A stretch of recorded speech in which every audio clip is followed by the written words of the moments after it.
Hi, I'm Rhonda Rayhorn with Fox Valley Crafts, commonly called the Colorful Courting Shop. We're here today to spend a few minutes to answer a few commonly asked questions, as well as to explain a little bit more how to take proper measurements if you're ordering one of my appliance covers. Some of the frequently asked questions, in particular about my appliance covers, are number one, are custom covers really necessary to cover my appliance? Yes, it is, because there is no standardized sizing in the marketplace today. Two-slice Breville toaster is going to measure differently than a Sunbeam two-slice toaster, and vice versa. And there's so many different models, manufacturers, and makes that it's very difficult. There's no standardization for that. Now, within a particular line, there might be some standardization, such as KitchenAid mixers. All of their tilt head twist bowl covers generally measure the same in height, although the bowl sizes will vary from 4.5 quart to 5 quart. Their lift-up mixer bowls, those are all a standardized height of like 16.5 inches. But again, the size of the bowl will vary depending upon what model you purchase as well. So there are some things that I've made patterns for, but then there are other things, in fact, the majority of the things that I make, that do require exact measurements in order to make them. So let's talk about measurements a second. One of the questions that comes up is, can I take the measurements off of a website, particularly if I've just purchased a toaster, for example, through the internet? My response to that is it's not a good idea. 99% of the time, they're not going to have the correct measurements on it. They're not going to include the handles. They're also not going to have a circumference measurement, which is a very important piece of information for me when I make your cover. So it is best to take the measurements yourself once you have the appliance. So if you've ordered something, wait till the appliance comes and then measure it accordingly. Now, the measurements that are necessary, we need height, width, depth, and also a circumference measurement. So I'm going to explain what those entail and how to take those properly for you.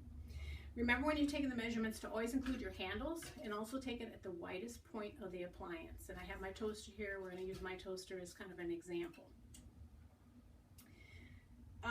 First, let's talk about circumference a little bit, because people don't understand why is circumference important. I have a whiteboard here, so we're going to use that for an example. And I've simulated a totally square toaster, 10 inches square, 10 inches in height, or 10 inches in depth, 10 inches in width. Now, we're looking at it from the top view. So if you have 10 inches on every single side, your circumference, which is a combination of all 4 sides, is going to be 40 inches. Now, that's taking into consideration and assuming that the toaster is perfectly square on all 4 corners. Most toasters today are not perfectly square. So if any of these corners are rounded, for example, maybe the front is rounded, maybe the back is also rounded, that adds more dimension to the toaster.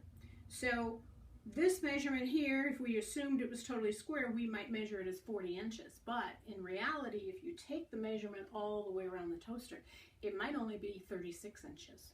So that's an extra 4 inches of play on that cover if I were to make it assuming it was square, and most toasters are not square.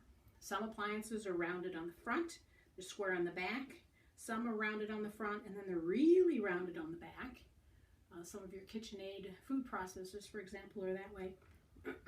So the circumference is very, very important. In fact, it has more weight than the other measurements do, because I use the circumference as my starting point. I'll add a margin to that to allow you some room to take it on, take it off, and then I will determine what the final measurements are on the toaster cover or whatever cover I'm making.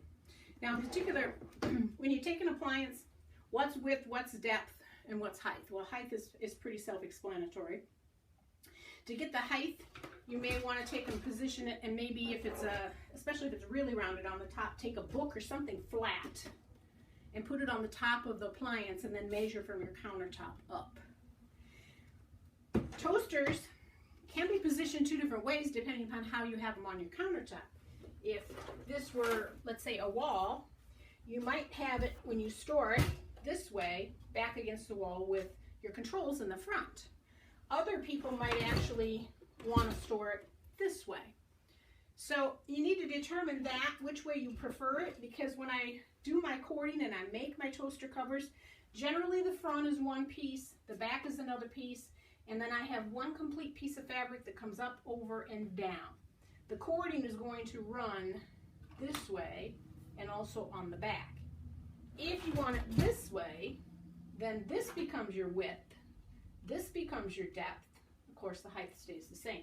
In that given scenario, this would be my front piece, this would be my back piece, and my one piece of fabric would run continuous from here across and down, which would put your cording right along this edge. So depending on how you want it positioned and where you want the cording to show, that's how you want to take your measurements.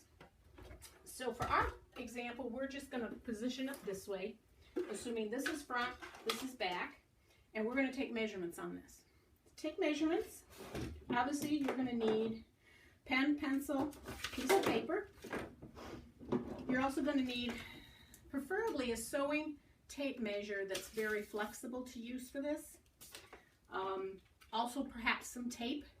If you do not have a flexible sewing measure tape like this, you can get by with a metal measure, tape measure, and possibly some string.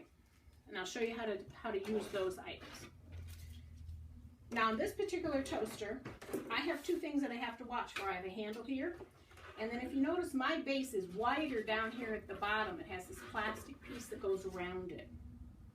So when I take my measurements, I start across the top. I'm going to have to eyeball it a little bit. If I lay my cord or my tape measure across the top, it's about 6 inches, but that's just the metal part.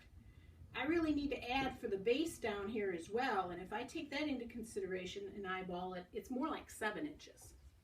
If I take it this way, again, if I do it on the side, it's about 11 inches, but I got to consider my base here, which actually makes it about 12 inches.